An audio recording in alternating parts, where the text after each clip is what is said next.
पूरी दुनिया में दीन जमहूर, sovereignty of the people, not of God, sovereignty of the people. हमारे नुमाइंदे हैं, हम वोट देंगे उन्हें, वो जाएंगे असेंबली में, जो चाहेंगे कानून बनाएंगे। वो मर्द के साथ शादी को अगर रजिस्टर करना चाहे, इजाजत देना चाहे, लाइसेंस इशू कर देंगे। एक मर्द शौहर होगा, एक दूसरा मर्द बीवी होगा। Legally they will be wife and husband. Lesbians हैं, औरतें हैं, आपस में शादी करना चाहती हैं तो औरतें ठीक है, लोग नहीं कर। होमोसेक्सुअलिटी जायज है बिल्कुल, बल्कि अब तो उसे कहा जा रहा है कि ये नॉर्मल इंक्लिनेशन मानी जानी चाहिए। होमोसेक्सुअलिटी, हम जिन्स परस्ती, इसे कोई बुरा नाम देना ही नहीं चाहिए। It's a normal attitude. यह है उस सोशल इंजीनियरिंग प्रोग्राम का मामला कि जो अभी चंद साल पहले जो यूनाइटेड नेशंस ऑर्गेनाइजेशन की जनरल असेंबली ने जो सोशल इंजीनियरिंग प्रोग्राम बनाया है नौ इंसानी के लिए, उसमें तो क्या मकसद था हुजूर का?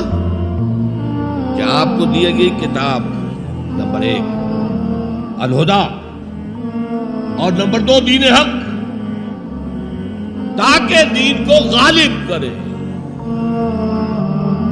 एक प्यारा सा ख्याल आया ज़हन में, देखिए ये आपका आम मुहावरा है, एक म्यान में 2 तलवारें नहीं समा सकती, एक जगह 2 दीन नहीं हो सकते। मजहब 100 भी हो सकते हैं एक जगह, इसलिए कि मजहब को आम दुनिया क्या मानती है कि मजहब का ताल्लुक सिर्फ 3 चीजों से। कुछ अकायद होंगे, एक खुदा को मानने वाले, 100 खुदाओं को मानने वाले, किसी को ना मानने वाले। कुछ इबादत की रसूमात होंगी, नमाज है, रोजा है, या पूजा पाठ है, या गुरु ग्रंथ सिंह का वो अखंड पाठ, यानी पूरा उसकी तिलावत मुकम्मल, कोई वक्फा डाले बगैर, जो चाहो करो। सोशल कस्टम्स होते हैं, बच्चा पैदा होगा तो क्या करेंगे, अकीका करेंगे, बपतिस्मा देंगे। ईसाई बपतिस्मा देते हैं, बैप्टाइज करते हैं, हम अकीका करते। पैदा होते ही दाएं कान में अजान, बाएं में इकामत करते। कोई मर जाएगा तो क्या करेंगे, डेड बॉडी का जलाएंगे या दफनाएंगे, या पारसियों की तरह कहीं ऊंची जगह पर रख देंगे कि कीले और कौवे आए और खा जाए। कम से कम उनकी ग़िज़ा का तो काम चले ना। जमीन में दबा देंगे तो मिट्टी होकर मिट्टी में मिल जाएगा, किसी के काम ही नहीं आए। 12 इन 3 चीजों के मजमूए का नाम है मजहब। जबकि दीन के अंदर 3 चीजें मजीद शामिल हो जाती हैं: समाजी निजाम, माशी निजाम, सियासी निजाम। ये 3 जमा 3 बनकर दीन बनता है। तो दीन तो 2 नहीं हो सकते। जमहूरियत और आमरीयत तो साथ साथ नहीं हो सकते। कैपिटलिज्म और कम्युनिज्म तो साथ साथ नहीं हो सकते। डेमोक्रेसी और मलूकियत तो साथ साथ नहीं हो सकते। इस एतबार से एक मगलूब होगा, एक गालिब होगा। मगलूब मजहब बन जाएगा और गालिब दीन हो। आज दीन जमहूर गालिब है। तो जो इकबाल का शेर है बड़ा प्यारा, बंदगी में घट के रह जाती है एक जुए कबाब, और आजादी में बहरे बेकरां है जिंदगी। अगर दीन आजाद है, गालिब है, छाया हुआ है, तो वो है असल दीन, वरना वो सुकड़ कर मजहब बन जाए। हम 60 साल पहले दीन अंग्रेज पढ़ते थे। हाकिम कौन था? कोई बादशाह को मलका बैठा हुआ या बैठी हुई है इंग्लिस्तान में।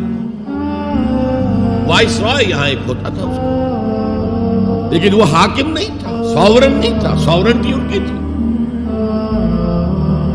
असल हुकूमत उनकी थी।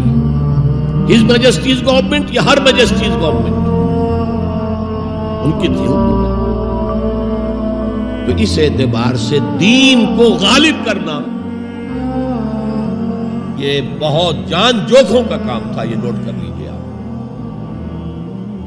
देखिए, तमाम नबी और रसूल मुबल्लिग बनकर आए, दाई बनकर आए, बशीर बनकर आए, नजीर बनकर आए, बशारत देने वाले कि अल्लाह के रास्ते पर आओगे फराहुन व रैहानुन व जन्नतुन नईम। और अगर انذار کرنے والے نذیر بن کر آئے. اگر غلط راستے پر جاؤ گے تو جہنم ہے.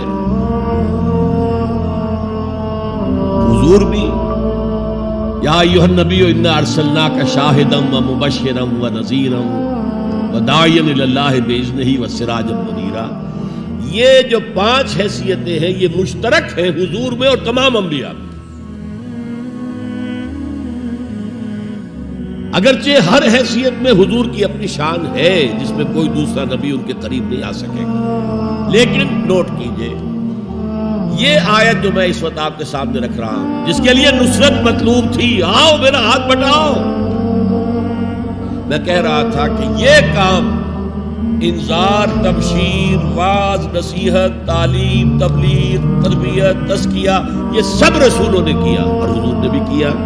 لیکن یہ معاملہ صرف محمد کے لیے ہے صلی اللہ علیہ وسلم، اور 3 دفعہ آیا. کسی اور نبی اور رسول کے لیے 1 دفعہ بھی نہیں آیا کہ ان کا فرض منصبی ہے دین کو غالب کرنا. صرف تبلیغ نہیں، غالب کرنا. یہ تھا وہ مشن جس پہ آپ کو نصرت درکار تھی.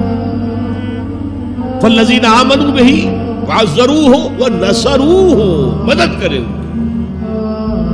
وہ مدد کس کام میں تھی؟ دین کو غالب کرنا. اس لیے آتا ہے نا سورہ صف کے آخر میں، یا ایھا الذین آمنوا کونوا انصار اللہ، اے ایمان والو اللہ کے مددگار بنو. کما قال عیسی ابن مریم للحواریین من انصاری اللہ.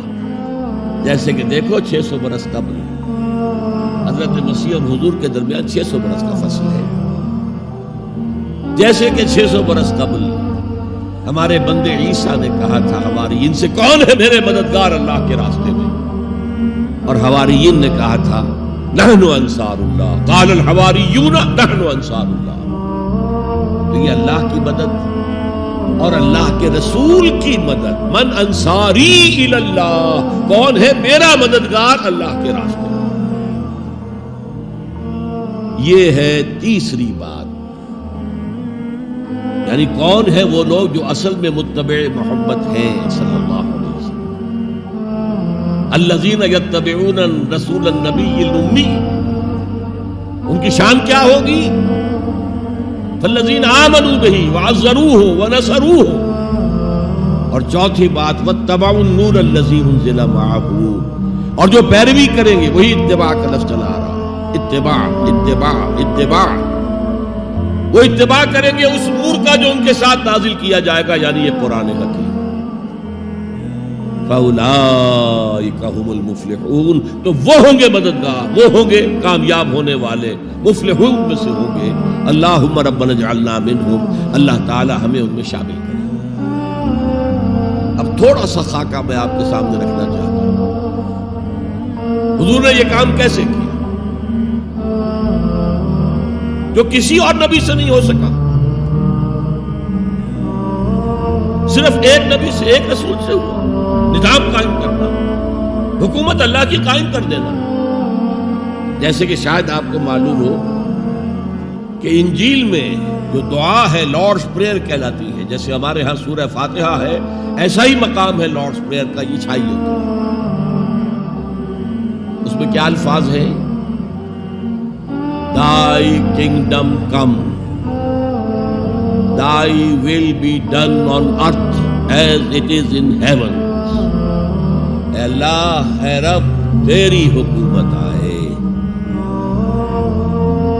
حکومت الہیہ قائم ہو جائے، تیری حکومت آئے.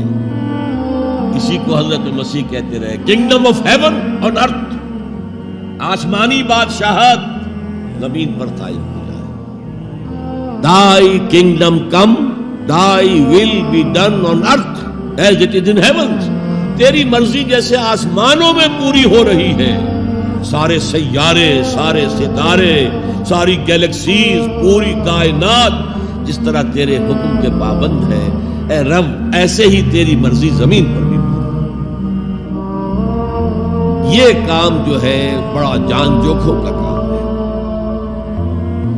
تبلیغ میں، تعلیم میں محنت ہوتی ہے، مشقت ہوتی ہے، وقت لگتا ہے، اس میں کوئی شک نہیں. لیکن محض تبلیغ، محض تعلیم محض تربیت، محض تزکیہ